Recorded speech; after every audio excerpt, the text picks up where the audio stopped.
Yeah, people are one person's on. 4 people now. Yeah, they're up there.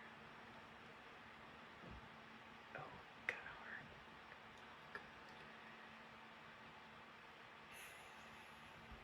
This is crazy. Look at what we're doing. Lots of hearts.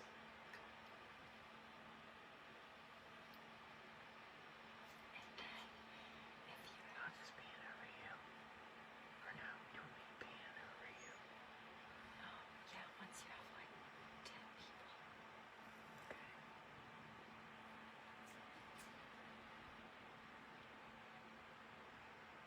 6.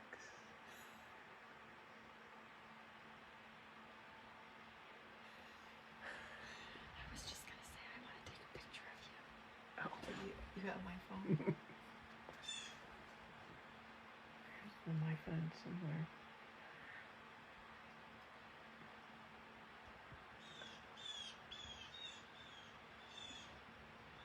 Do we have people? It's 4, but I think once you start talking, it'll be better.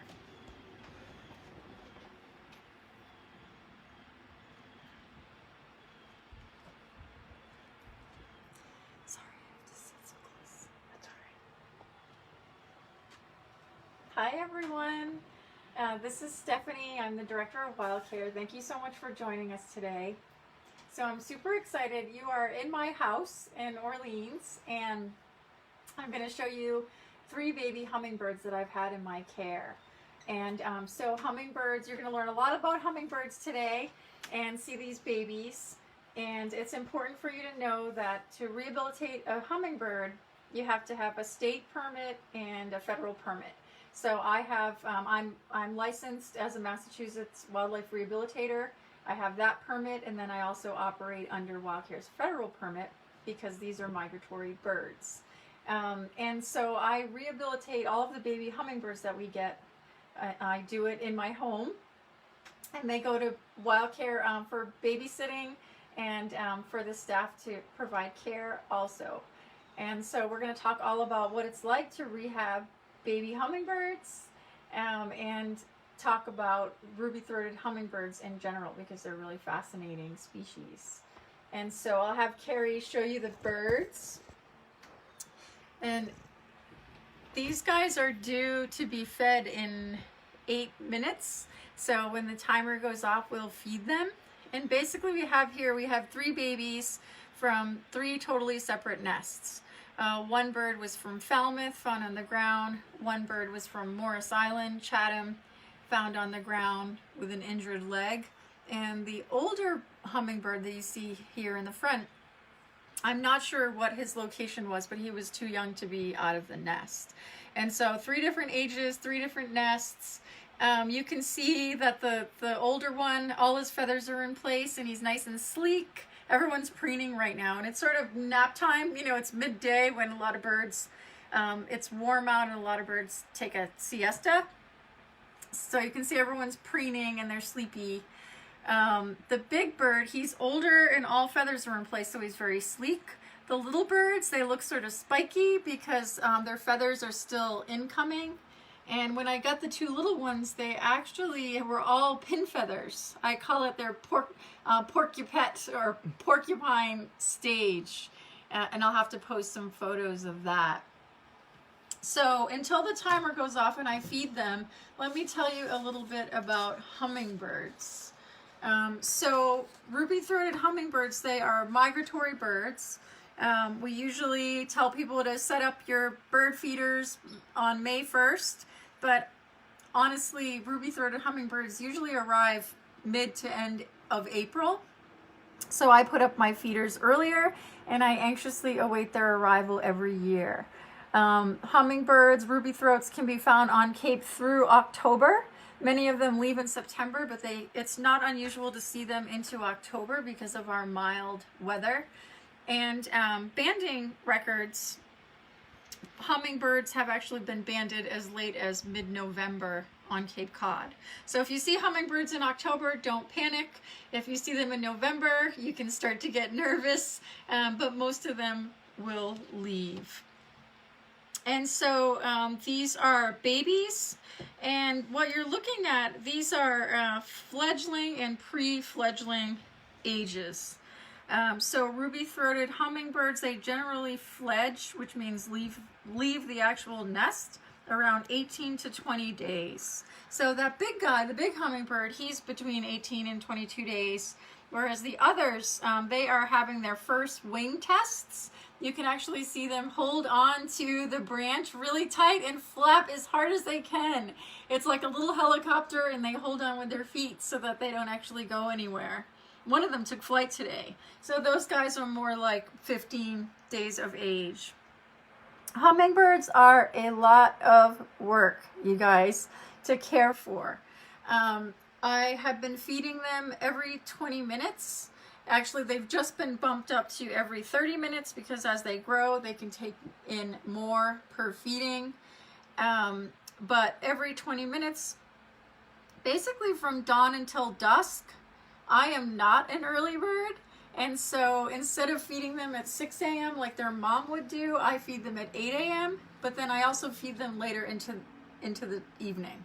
So it's really important that they get 12 hours of feedings at every 20 to 30 minutes. So another thing is these guys, if they were out in the wild, their mother is the sole provider. So she would be feeding them every couple of minutes, coming back with nectar and regurgitated insects. And the father hummingbirds have absolutely no involvement with the young. So hummingbird dads are deadbeat dads, you guys. Okay? We all know one. Hummingbird dads do not participate in the care of the young. So the female, the adult female, she makes the nest. She lays the eggs, she incubates the eggs, she cares for the young. And once these guys fledge, so they fledge around 18 to 22 days, the mother will actually feed them for another 4 to 7 days. And so what I do here is, you can see that these birds are in this soft-sided pen. And this pen is great because it protects against feather damage on tiny, important wings. And also it protects their beaks from getting damaged. They have very delicate beaks and tongues. So this is a nice pen. Eventually they will graduate to a larger soft-sided pen. And what I do is I end up moving the pen to my deck for the daytime, where the birds can basically observe where all the other hummingbirds are going on my deck.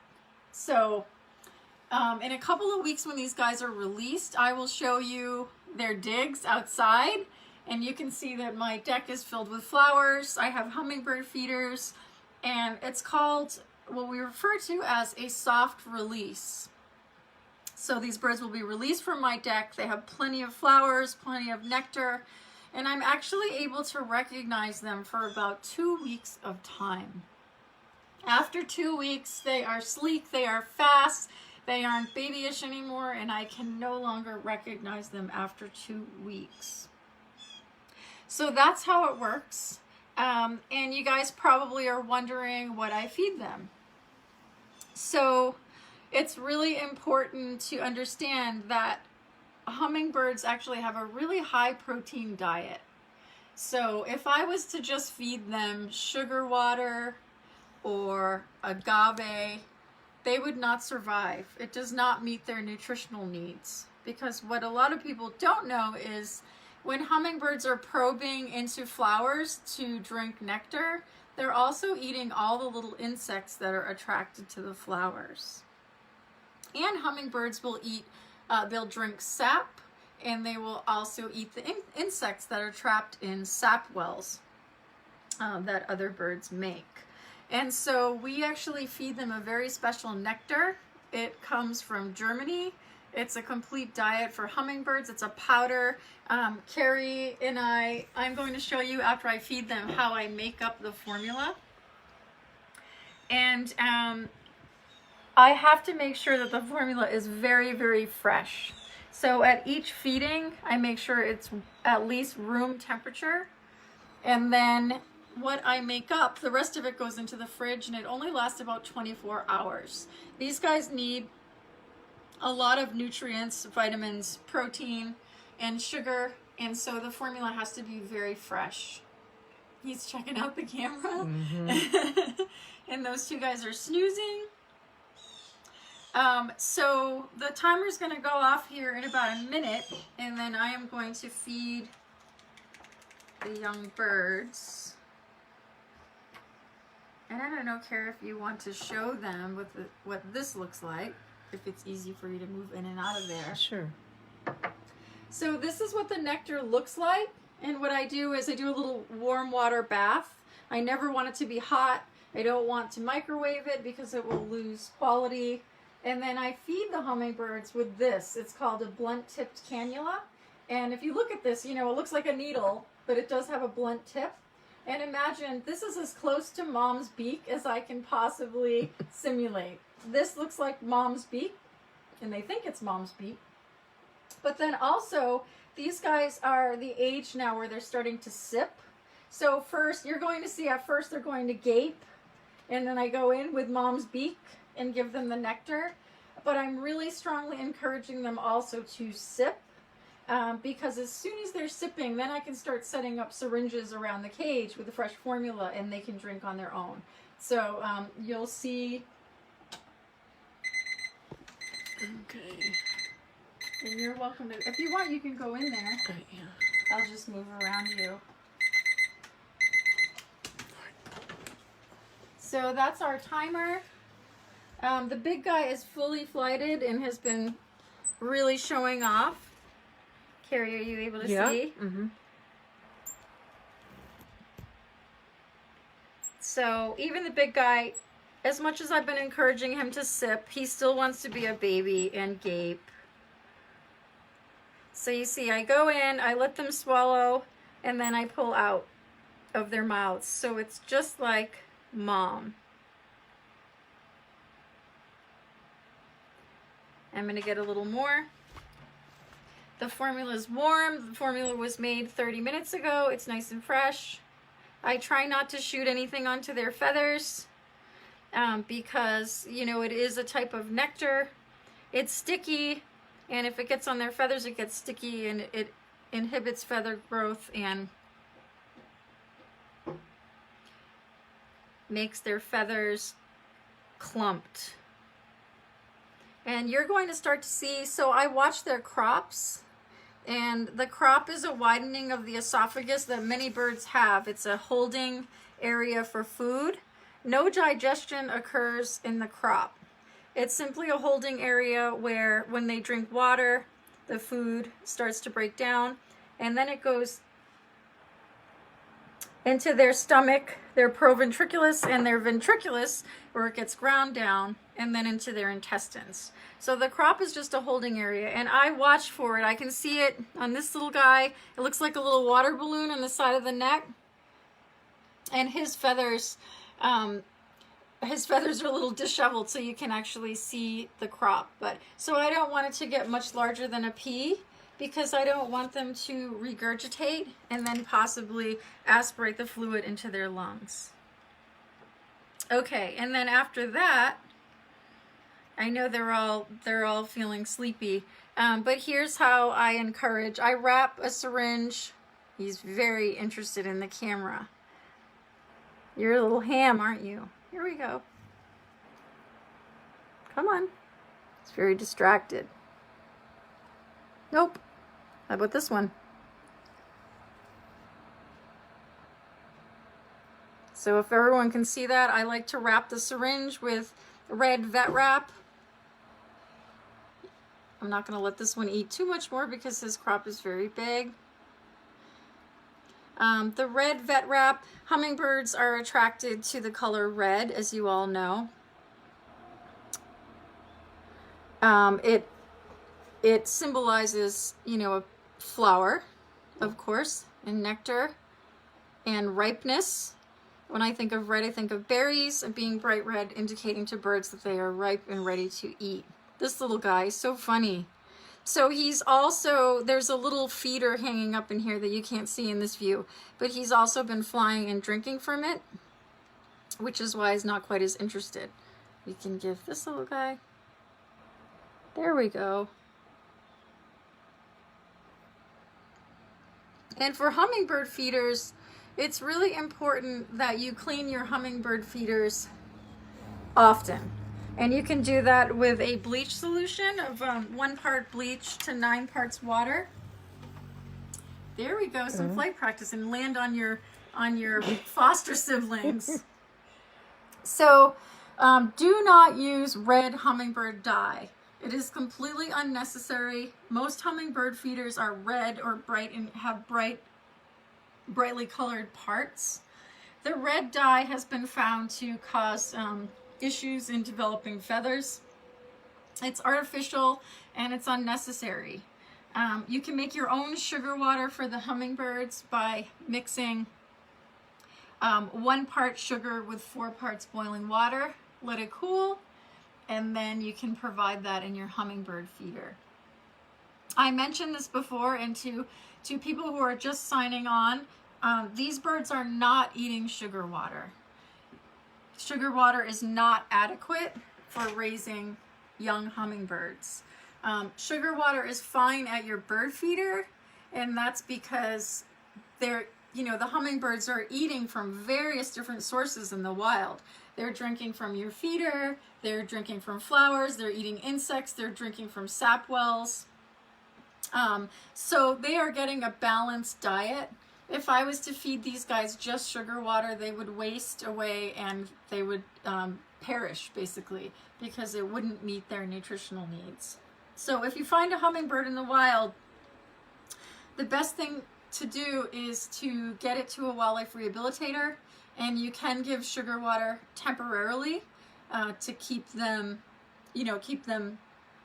metabolically fulfilled. However, they are not going to survive, so please don't try to rehab them on your own. Another thing I should tell you, it's fascinating, hummingbird eggs. Can you imagine? So you guys see how small these guys are compared with a syringe. Hummingbird eggs, most hummingbirds lay 2 eggs, and they actually weigh about 0.56 grams. So that is the weight and size of a raisin. You guys imagine laying a raisin and sitting on it, and these guys popped out of something the size of a raisin. It's just incredible. I also want to explain, so you may have been able to see on the video their little tongues. The tongues are fascinating. They have long probing tongues, and how it works is it's very much like a pump. And this was really just discovered recently. I think around 2015 they finally figured out how hummingbird tongues work. Basically, they pump out their tongue, and it's flattened. So they see a flower, they stick their tongue in, and it's flat. And as soon as they come in contact with the nectar, the tongue curls up, much like a straw, like a tube. So it touches the nectar, it turns into a tube, and then the tongue retracts at the same time so that it's filled with nectar and is pulled into the mouth. So it's really incredible, and it's something that I get to see up close because I get to feed these little guys. But most people wouldn't be able to see that incredible tongue in action. So let's see, what else can I tell you? A little bit about their nests. I think this is incredibly, incredibly fascinating. A hummingbird's nest, it's a tiny little structure. You imagine, you have these 2 tiny little birds who are brooded by their mother for warmth for usually the first 9 days. And then the birds have feather follicles and incoming feathers, and the mother no longer needs to brood them. But the nest, I hope you guys will all Google what a hummingbird nest looks like. It's a tiny thing, not much larger than, let's say, $50. And it actually takes the female several days to build it. It is so well constructed. And what she does is she usually lines the nest with thistledown, as you know, that's very soft. thistle down, some dandelion down, and then adds other layers. And all of it is held together usually with spider webs. So they're working with spider web material to glue everything together. And then the final touches on the nest. The nest is usually lined on the outside with lichens. And so you can imagine not only is it small, the nest, but it is so well camouflaged that it's amazing to me that anyone can ever even find a hummingbird nest. The nest construction takes the female about 6 to 10 days. So think about that also when you're cutting down trees or pruning bushes in the summer. Please look for tiny little hummingbird nests. That's an awful lot of effort put into a nest to build it for 6 to 10 days, then lay 2 eggs over a few days, and then to incubate the eggs for a couple of weeks. So please look first. Incubation of the eggs is usually 12 to 14 days. A couple more fun facts about hummingbirds. Their heart rate is really, really fast, you guys, and much faster than ours. Their heart rate is about 1,200 beats per minute. And when you look at them, you can see them, they breathe heavily. And that's because they have a really fast heart rate, really fast respiration rate, really high body temperature. And so they just naturally vibrate with heart and breathing. So their heart beats about 1,200 beats per minute. And a human, by comparison, our heart beats about 60 to 100 beats per minute, depending on what we're doing. And then breathing, hummingbirds take about 250 breaths per minute, whereas humans take about 12 to 16 breaths per minute, depending on what we're doing. And so this brings me to another thought. Imagine the really high metabolism of a hummingbird. If these guys were to stay awake all night, they would need to eat all night long to fuel their metabolism. And they can't. They need to sleep. So these little guys, and most hummingbirds in general, will go into a state of torpor overnight. And that's basically a state of inactivity, a hibernation overnight, if you will. And they do this in periods in which there's extreme changes in temperature, cold evenings, lack of food, and babies do this as well as survival. So I don't get alarmed when, in the evening, if I was to open up their cage, they would be in torpor. And when this happens, everything slows down. The heart rate, the breathing, they basically maintain their temperature just above ambient temperature. And this is a method of survival. So it's pretty incredible. And when you see hummingbirds in torpor, it's important to not try to rouse them. They'll start waking up and they start warming up and all mechanisms start working again. You just have to give them a few minutes. Okay, I wonder, have there been any questions that have come through? Lots of questions, but I can't read it because I don't. Lots of questions? Yeah. Let's see.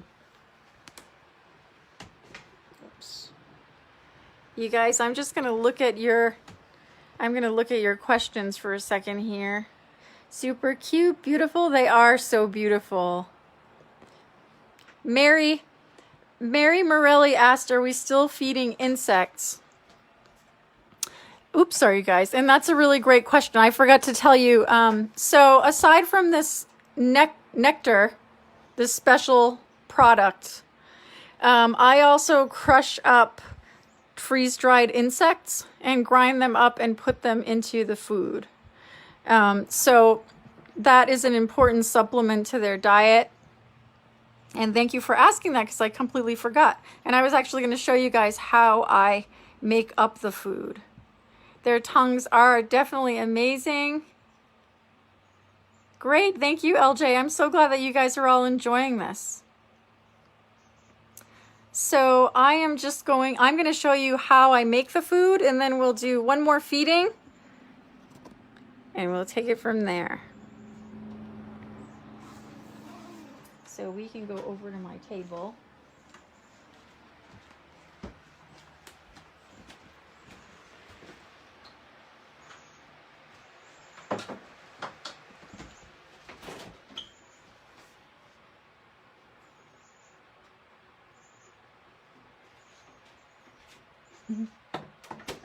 Welcome to my kitchen, everyone, by the way.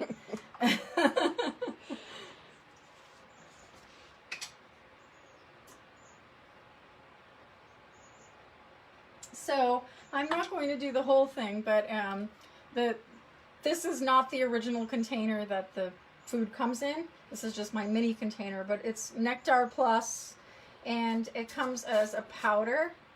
It actually smells really good. It smells sweet, and I need to taste it.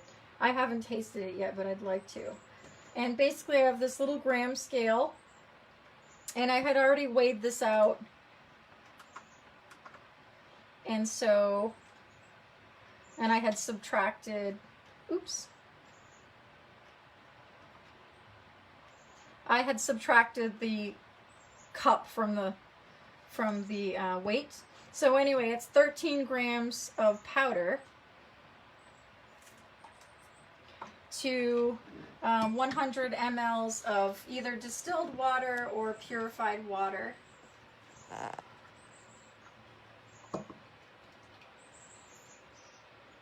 And this is fun because when these guys are ready to be released, I'll have you,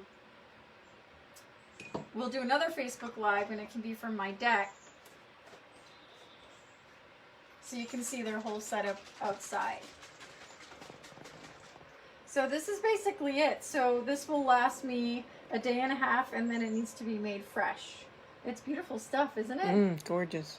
It does smell absolutely amazing. I'm not going to drink some on live on a live program, but I have to try it. So that's how we make it. And the hummingbirds, I can go ahead and give them a mini feeding so that you guys can see them once again.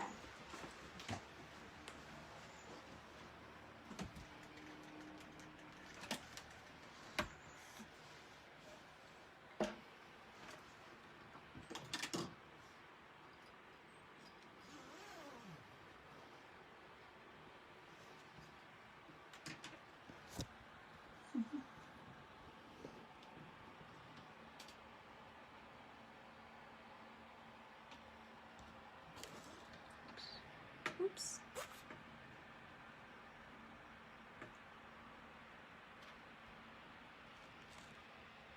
Are you able to see? Yeah. So I watch their crops.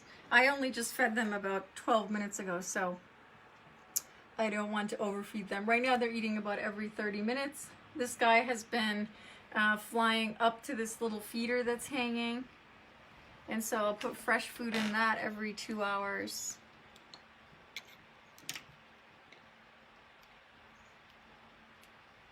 You want a sip?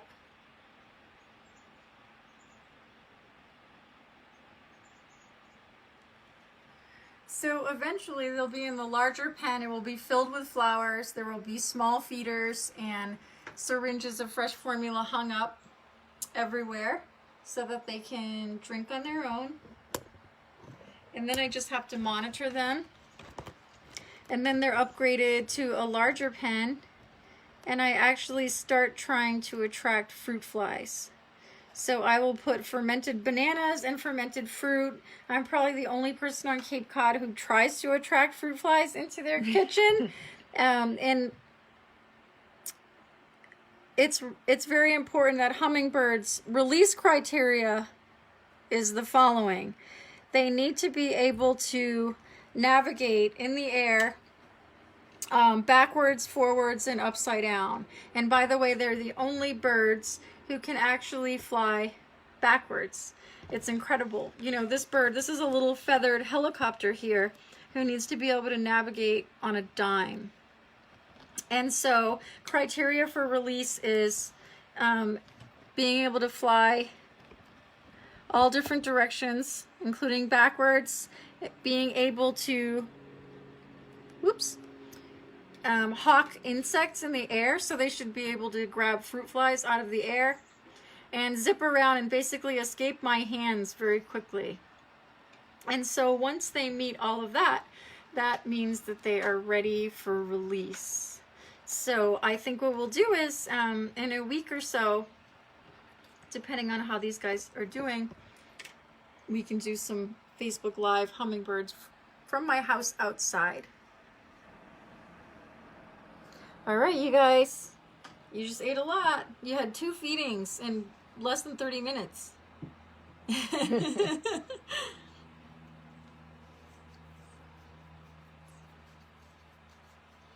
Okay. Thank you, Stephanie. You're welcome. Thank you, everyone. I hope that you learned a lot. Feel free to ask questions in the comments, and I'll be sure to look at those comments because this will be posted on our Facebook page. And I hope you all love hummingbirds, and if you didn't, I hope you love them now. So have a great day, everyone.